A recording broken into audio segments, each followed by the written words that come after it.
70 días de la guerra en Ucrania. Las autoridades del país aseguran que perdieron comunicación con las personas atrincheradas en la siderúrgica Azovstal en Mariupol. Kiev denuncia que los rusos redoblaron sus ataques contra la fábrica, pues comenzaron bombardeos por tierra, aunque Moscú lo niega. Tendremos reporte desde la vecina ciudad de Zaporizhia. En Francia se fortalece la izquierda de cara a las legislativas de junio. Los socialistas alcanzaron un principio de acuerdo con el partido Francia Insumisa. Este colectivo fue el más votado de la izquierda en las presidenciales y ahora lidera la coalición a la que ya se unieron los ecologistas y los comunistas. La inflación de Estados Unidos obligó a la Reserva Federal a aumentar las tasas de interés en medio punto porcentual, el incremento más grande que ha anunciado desde el año 2000. Según su presidente Jerome Powell, podría no ser el único. Bienvenidos a esta sección informativa de France 24. Los saluda de nuevo María Clara Calle. Y comenzamos con la actualidad de la guerra en Ucrania. Rusia anunció que atacaría las líneas de suministro con las que la OTAN provee armas a Ucrania. Luego de esto, Kiev denunció que Moscú está bombardeando estaciones de ferrocarriles y otros objetivos de líneas de suministro. Uno de los ataques estaría en Mariupol. El gobierno local afirma que la arremetida rusa aumentó y que por primera vez están atacando por tierra a la fábrica Azovstal con tanques. Sin embargo, Moscú lo niega y dice que solo está repeliendo la ofensiva de los ucranianos. El alcalde de Mariupol, Vadim Boychenko, agregó que ya no tienen comunicación con los militares y los civiles que resisten en la acería. Y en medio de estos ataques, 344 civiles fueron evacuados de la fábrica de Azovstal este miércoles, según el presidente ucraniano Volodymyr Zelensky. Antes, cientos de personas más salieron de la planta en Mariupol y después de 2 días de camino llegaron a la vecina ciudad de Zaporizhia. La viceprimera ministra ucraniana Irina Vereshchuk afirmó que en la siderúrgica siguen miles de personas atrapadas, incluidos niños. Nuestra enviada especial Catalina Gómez Ángel nos cuenta más desde Zaporizhia. Este parqueadero a la entrada de la ciudad de Zaporizhia se ha convertido en el lugar soñado de miles y miles de personas que huyen de ciudades en el sur de Ucrania, no solo de Mariupol, donde ayer llegaban más de 130 personas que huían de la ciudad, sino también de otras ciudades que están en control de las fuerzas rusas desde hace ya varias semanas, como Melitopol y Verdansk. Este es el caso de Tamara y Svetlana, que llegaron hoy. Picky, muy picky. Es difícil irse, es difícil. Y probablemente la mayoría de la gente no quiera irse por eso. Es muy difícil.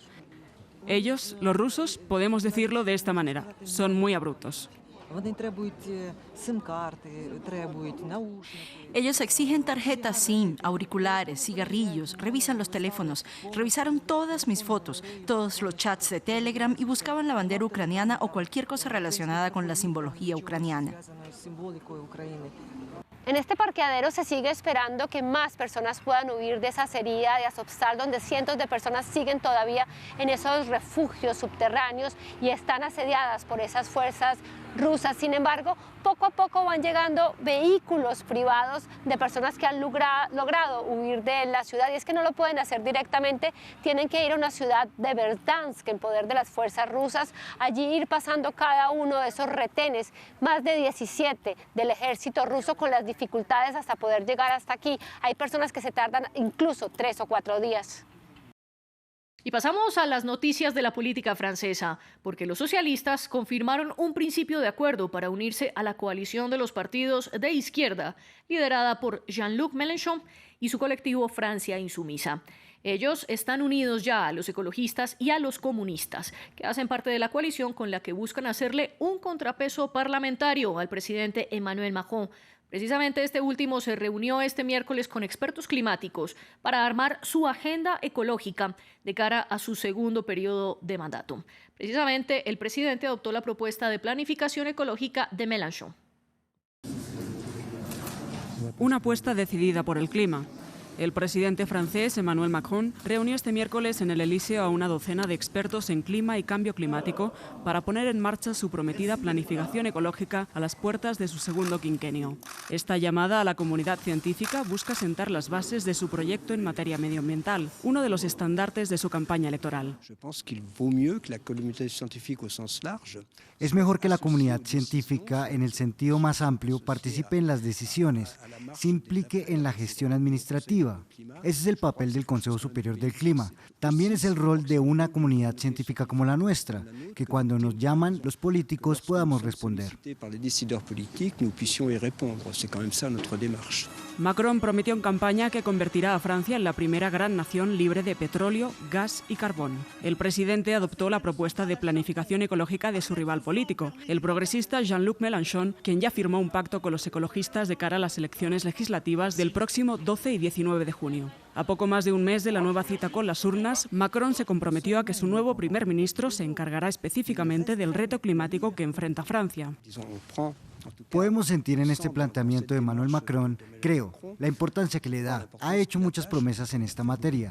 Lo vimos en Marsella y ahora se trata asimismo de cómo pasar estas promesas a la acción concreta. Los próximos 5 años van a ser esenciales en lo que respecta a la lucha contra el calentamiento global y el respeto de los objetivos establecidos en la legislación está lejos de estar conquistado y tampoco es fácil. El gobierno francés defendió hoy su apuesta por el clima después de que el Consejo de Estado le pidiera medidas más concretas para cumplir sus compromisos del Acuerdo de París. La Reserva Federal de Estados Unidos tomó una decisión histórica e incrementó las tasas de interés en medio punto porcentual, el aumento más grande que ha habido desde el año 2000. Y es que el país norteamericano enfrenta la peor inflación en las últimas 4 décadas. Por eso la Fed, por sus siglas en inglés, advirtió que es probable que haya incrementos similares de aquí a julio. Para analizar este tema nos acompaña desde Florida Claudio Loser, exdirector del hemisferio occidental del Fondo Monetario Internacional.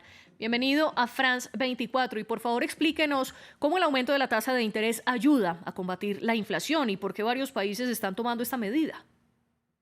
Sí, a veces suena un poco contraintuitivo porque uno dice, ¿cómo? Sube la tasa de interés y suben los costos. En realidad, al subir la tasa de interés, se hacen más caros los préstamos, la gente no saca préstamos, saca menos préstamos, se reduce entonces la presión para comprar y eso pone presión hacia abajo a la inflación. Lleva tiempo, no es algo que se puede hacer en un día y ya está solucionado, son varios meses, pero esa es la lógica. Uno lo que hace es apretar la cantidad de dinero que la gente tiene. Y usted, como nos cuenta, el efecto se demora un tiempo en verse. Y teniendo esto en cuenta, ¿el aumento de la tasa de interés tendrá alguna repercusión, así sea a largo plazo, en las compras de la canasta básica de los estadounidenses? ¿O cómo se va a sentir el efecto en los ciudadanos? Bueno, primeramente se va a notar, por ejemplo, en las tarjetas de crédito en los Estados Unidos, también en otros bancos centrales, no solamente este Banco Central, pero alguien que tiene una tarjeta de crédito y tiene financiación a través de la tarjeta, le va a subir la tasa de interés, se le va a hacer más caro hacer eso, entonces seguramente reducirá sus compras. Y eso reduce la demanda. En forma más importante, alguien que quiera comprar un auto, un automóvil o quiera comprar algún artefacto de cocina o una casa y quiere sacar un préstamo, antes pagaba hace pocos meses pagaba 2,5%, 3%, en este momento ya están pagando 5%, el costo mensual de algo así, especialmente la hipoteca, sube muchísimo y eso hace que la gente gaste menos. Y otro de los anuncios que hizo la Reserva Federal de Estados Unidos es que el próximo mes comenzará a reducir la reserva de activos de $9 billones que acumuló durante la pandemia y que esto también ayudará a combatir la inflación. Explíquenos de qué se trata esa medida. Los bancos centrales muchas veces compran bonos de gobierno o compran títulos o bonos de las empresas y al comprar estas cosas, como hizo en el año 2020 y en el 2021, eso reduce la tasa de interés. Entonces, al vender, y suena raro, yo sé que suena complicado, al vender estos bonos, es decir, yo no los quiero tener más, los vende, los precios van a bajar y eso quiere decir que sube la tasa de interés. Eso es, baja el precio del bono, sube la tasa de interés. O sea, que eso es una cosa adicional para subir las tasas de interés. Y volviendo a las tasas de interés, esto puede tener algunas repercusiones en la economía latinoamericana y también en la economía mundial. La respuesta muy breve es sí. En América Latina, ¿por qué? Sube la tasa de interés en Estados Unidos, sube el dólar. Al subir el dólar, eso quiere decir que, digamos, en Argentina o en Brasil o en México, la moneda se deprecia y entonces pierde, digamos, se debilita, y para compensar eso, para compensar esa situación, los bancos centrales normalmente suben las tasas de interés para estar en línea con los Estados Unidos. También el Banco Central Europeo lo va a hacer, no creo que el Banco de Japón, el Banco de Inglaterra y otros bancos más también. O sea, esto tiene un impacto mundial importante de reducción en las presiones inflacionarias. Es un remedio que duele, pero hay que tomar el remedio. Claudio Loser, gracias por explicarnos estas noticias económicas aquí en France 24. Y pasamos a otra información. Gracias por la atención. Gracias. Pasamos a otra información porque vuelven los apagones en Cuba. Según informó la empresa eléctrica de la capital, este miércoles estaban planeadas interrupciones en la energía de 10 de los 15 municipios de La Habana, que estaban programadas para durar 8 horas. El trasfondo es que apagones similares fueron una de las causas de las manifestaciones antigubernamentales que empezaron el 11 de julio de 2021. La demanda de energía se dispara en la isla en los meses más cálidos que están por llegar. Y el jefe de la droga en Colombia fue extraditado a Estados Unidos, como lo confirmó el presidente colombiano Iván Duque. Se trata de Dairo Antonio Úsuga, alias Otoniel, el máximo líder del Clan del Golfo. La justicia estadounidense lo requiere por narcotráfico.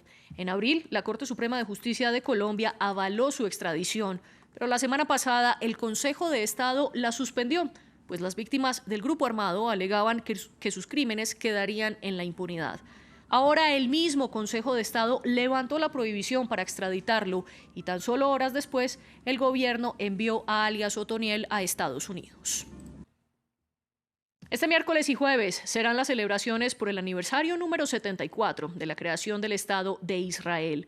El primer ministro Naftali Bennett lideró un llamado a la unidad, repetido por los líderes políticos israelíes. Sin embargo, la fecha está marcada por la dualidad, porque para muchos árabes recuerda el éxodo palestino forzado por el establecimiento del Estado judío. Nuestro corresponsal en Jerusalén, Federico Cueva Verena, nos tiene más información. Día 5 del Iyar en el calendario hebreo y del luto por el recuerdo de sus soldados caídos y víctimas del terrorismo, Israel pasa a celebrar el aniversario 74 de la creación de su Estado. La conmemoración de este año ocurre de la noche del miércoles a la jornada del jueves. Inició con el encendido de antorchas en el Monte Herzl y cuenta con diversos eventos culturales y la realización de picnics, barbacoas y conciertos, entre otros. Actos que por primera vez en 2 años se desarrollan casi sin restricciones por la pandemia. Esto es muy emocionante. Extrañaba salir a las calles y celebrar. Para mí, Israel significa independencia y libertad para ser judía, para estar en la calle y estar orgullosa de mí y de mis creencias. A esta fecha, el gobierno israelí llega al mando de una coalición con inédita presencia árabe, algo destacado por el primer ministro Naftali Bennett en su mensaje, aunque marcado por su fragilidad y lejos de estar dispuesto a un diálogo serio que resuelva el conflicto entre israelíes y palestinos. Para estos últimos, este día no es de festejo o independencia, sino que marca la Nakba o catástrofe, en referencia al éxodo forzado que cientos de miles de palestinos sufrieron desde la guerra árabe-israelí de 1948 hasta hoy.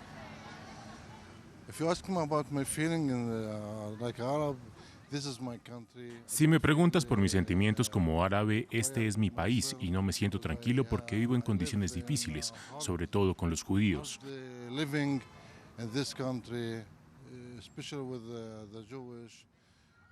No nos sentimos con libertad de ir a donde queramos y hacer lo que queramos. La controversia en torno a este día sumará este jueves una exhibición de la Fuerza Aérea Israelí que planea sobrevolar Hebrón en la Cisjordania ocupada, un movimiento catalogado de provocación por la izquierda israelí y organizaciones palestinas. Hasta aquí las noticias, sigan con nosotros.